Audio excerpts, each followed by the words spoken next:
Why did I buy this? This isn't for me. Hi, I'm Violet and I'm documenting my journey as a writer.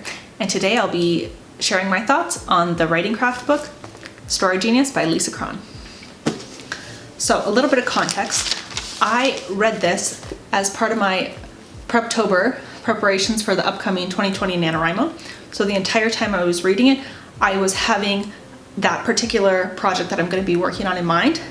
And another thing to preface is last year for Preptober, I read this bad boy, Save the Cat. So I will be comparing the two at some point. Story Genius is split into 3 parts, and I have to say that we got off a little bit on the wrong foot. The first part kind of came off a little bit infomercial-y to me, kind of like, oh, this is the writing trick that's gonna save all your writing, and kind of just implying to this sort of magic fix.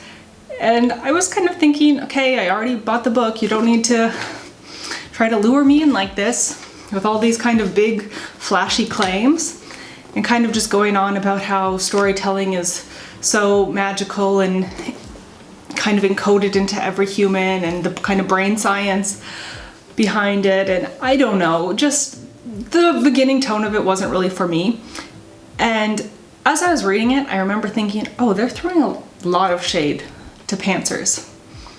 But actually, when I looked back after I finished it, it wasn't subtle shade, it was direct shade. She directly references pantsing. I found 2 times in the opening, and it's also referenced on the back cover, where she calls pantsing winging it. But not only that, she also kind of shades plotters, I'm not gonna lie, because she refers to plotting as focusing on the external plot.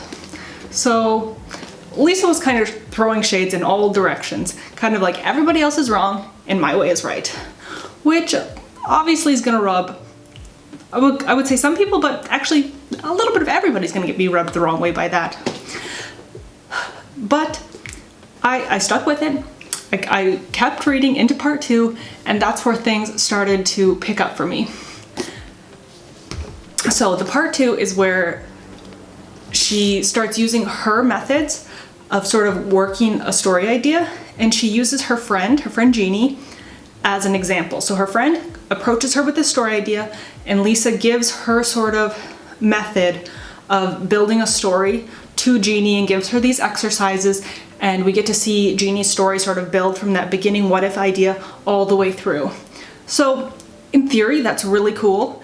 But in execution, Jeannie's story was a little bit lackluster and kind of boring to read the examples at some time, if I'm being honest. And there was a lot of times where I was very frustrated with Jeannie's story in particular, where I was like screaming at my book when Jeannie would list like ideas of, oh, maybe I could do this or that with my characters. And I was like, that's a terrible idea. There's like really easy explanations and cool ways you could take the story, and she always kind of chose really weird things in my opinion. I don't know, I just wasn't really vibing with her story. So she starts with like the what if, or the first pinprick of a story, which I also kind of found a little bit weird, because I know how I am, and I would assume that most writers are like that yes, maybe you can sort of pinpoint the first thing that initiated the idea for a story in your head. But I know, for me, it almost immediately starts to snowball. And Jeannie kind of implied that she'd been sitting on this sort of what if. Like, what if there was a lady who didn't like dogs? That's what her story's what if is. And I just kind of thought, okay, it's kind of weird that you just sit on that one very vague sentence for so long. And it seemed like Lisa really had to pull the idea out of her. And I don't know, it just felt very kind of, I don't know, forced and not really authentic. And it just rubbed me the wrong way. And I just feel like a lot of writers and storytellers already have sort of a snowballed idea when they get to the point of sort of trying to work out the story details. But one thing I liked that she brought up in part 2 was the term alpha protagonist, which I'd never heard before. Kind of referencing to the fact that even if you have multiple characters, even if they're POV characters, you really only have one main character. And that's something that I've always felt myself. And with my stories with multiple POVs, I've always tried to focus in on the one main character, but I just liked having that terminology, alpha protagonist. I don't know, I think that's kind of what's fun about reading craft books, is you get kind of terms or little phrases of seeing things that just something, I don't know, make something kind of click. And I really like that, because in my story that has multiple protagonists, I always referred to it as my A storyline and my B storyline. So now I might call it the alpha storyline and the beta. So alpha protagonist, beta protagonist. I don't know. I just thought that was kind of cool.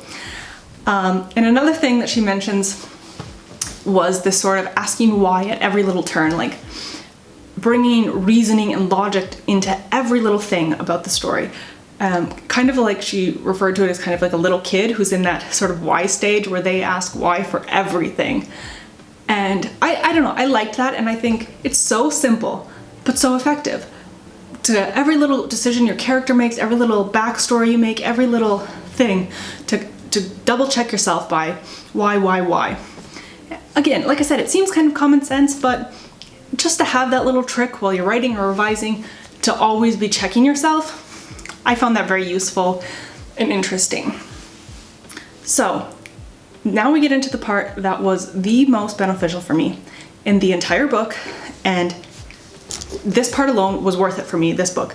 I was very frustrated with this book at a lot of times, but the part where it gets into talking about desires and misbeliefs, it was enlightening for me. It's something that I've always known about and tried to implement into my stories, but I never feel like I really had a clean, clear grasp on it. But the way Lisa described it was very helpful. She specifically talked about having the desire be very concrete and the misbelief also being extremely specific, to that you can pinpoint the exact moment, the exact scene in your character's life where it happened. And kind of also, she gives you the exercises to write those backstory scenes, but she also wants you to do sort of times in your life, in your character's life, where the misbelief sort of reared its head and where it was kind of reinforced to your character. That it wasn't just that one scenario, that misbelief has sort of been well established in that character. That it's not something that's just sort of a one-time fling. And I really like that, and I'm going to use that not only with my new project that I'm drafting, but I would love to imply that with future projects and even when I'm revising old projects that I've worked on. So I'm going to take that one into my writing toolbox. And I think that's going to be the one section of the book that I will use this as a reference and turn back and read over again and again until I get it right, and use those pre-writing backstory exercises. So that was very useful. And then she also kind of had this thing where she said plot is karma, or plot equals karma. And I thought that was kind of an interesting way of wording it and looking at it and talking about this, everything should be in a cause and effect, and that the next scene should always be inevitable. And you should always leave your last scene to where the reader is kind of set up to, and then therefore or but. And again, it seems very simple in context when you say it, but you know, when you're in the middle of drafting, you kind of sometimes forget about those simple story basics, and I really like just having those sort of concrete little things like plot equals karma to remember while I'm writing, or at the end of every scene or chapter to remember to ask myself, is there an and then? Is there a therefore? Is there a but? To leave it hanging on to be ready to jump into the next scene or chapter. And I just thought that was, again, simple, effective, crisp advice that's so useful. Okay, so then the next section was talking about sort of the timing of when to start your story, the when. And she says that you have to start your story at this very specific timing, that there should be this plot problem that has kind of escalated so far that your character cannot avoid it. Like, I think she used the analogy of a sinking ship, that your character is on a sinking ship and the story is gonna start no matter what, it's not avoidable. But what I really liked about her explaining the plot problem was she said that initial plot problem that has started usually before your story starts should overarch your entire story and kind of come back at the end. And using that for the story that I am currently working on for Nano was really helpful. I already had an idea of sort of the starting problem, but her putting it in that context and talking about it like that made me realize I'm doing something right. My idea was right, I was on the right track. And thinking about it as that overarching thing that's going to carry on to the end made me see the end of my novel for the first time very clearly. And like I said, I'm more of a pantser, so I don't always have that very clear ending in mind. And just the way she worded it and laid it out, helped. And I don't know, I like reading craft books. I kind of get kind of nerdy about this kind of stuff. But what she sort of recommended, the exercise to sort of get to that plot problem, sometimes I wish her terms were a little bit easier or unique, but that'll come later. But the exercise she gave was thinking of the ticking clock, in that before your story starts, the clock should already have been ticking, like building up to the sinking ship moment. You know, there should have already been like, you know, the hole in the ship and the water coming in, and you should kind of get down to those moments.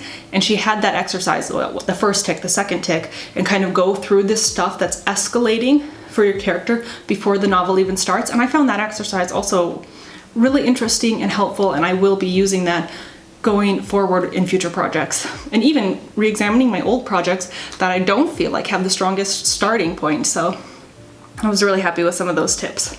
So then we get into part 3 of Story Genius, and that is where she introduced her scene cards and her blueprint system. And okay, so I mentioned I'm more of a pantser, so the idea of scene cards is like to me, but her scene cards were useful, and I did do the very first exercise that she had offered with the scene cards of doing the beginning. So her scene card is pretty much, you know, you establish what the main function of the scene is in each subplot that's going to also be present or brought up. And then she wants you to do the internal and external kind of plots going on and the cause and effect of each, and then end on one of those, and then therefore abuts. So it's kind of laid out like that. And it was helpful for my beginning scene to sort of see it like that, but I don't see myself using this method going forward unless it's at a point where I'm really at a block in my story and I don't know where to continue. I think it would be something nice to pull up and sort of run through it as a checklist, even if I'm not filling it out as a scene card, just running through it as a mental checklist. Or during revisions, going through, and if I see a chapter that's not really holding up, I could also sort of run it through the internal, the external, the cause and effect. Are all my ducks in a row to help identify a problem in the writing? And that's how I would sort of use that in my sort of pantser process. But I can definitely see for somebody who likes plotting, it's kind of a cool method. So if you're into plotting, doing the scene cards thing, I think Lisa has a really cool method to try out. And then she sort of skips from doing the scene card from the beginning scene to the end scene and the sort of aha moment of your character. And for me, this was not that useful because I'm doing a retelling, so I already knew the aha moment. But I can see for other projects that could be very helpful to sort of zero in on that moment as well. So she kind of has you do the beginning scene card and the end scene card, and then she kind of goes back and talks about her process with the blueprint system using the scene cards. And she sort of recommends not doing all the scene cards for the entire novel, but only doing a small chunk and then stopping, reevaluating, doing the next small chunk to sort of leave room for the story to organically grow on its own. So that's kind of her blueprint system and her sort of plotting method, the one that's so great, that's better than all pantsing and plotting could ever be. And she kind of ends the book with briefly talking about subplots and side characters and how every subplot should really be tied to a specific side character, and you should know enough of those side characters' backstory that's going to be relevant to the current story. And yeah, again, it's useful information, it's helpful. I think for me, reading craft books, it's always good just to have those little ways of looking at things that can be helpful. And like I said, as a pantser, I'm not usually going to directly use a lot of the sort of exercises or scene cards, but just having that knowledge in my head to think about things like that and look at writing in that way, it's going to only make me better. Okay, so for the last part of my review, I wanted to do a little bit of comparing these two guys. And where I think Save the Cat is much better than Story Genius is sort of with just the general formatting of it. Because anybody who's read Save the Cat knows that it really implements a lot of sort of numbered lists and bullet points and bold lettered sort of terms. That Save the Cat has a lot of its own terminology, and it puts them in bold letters. So when I'm talking to somebody else who knows Save the Cat, which it's very popular, so I think a lot of people know when I reference, the Dark Night of the Soul, or these sort of different things that she brings up, or even her weird definition of genre, which is not really a thing anywhere else than here, but you know what you're talking about because she makes those terms extremely clear.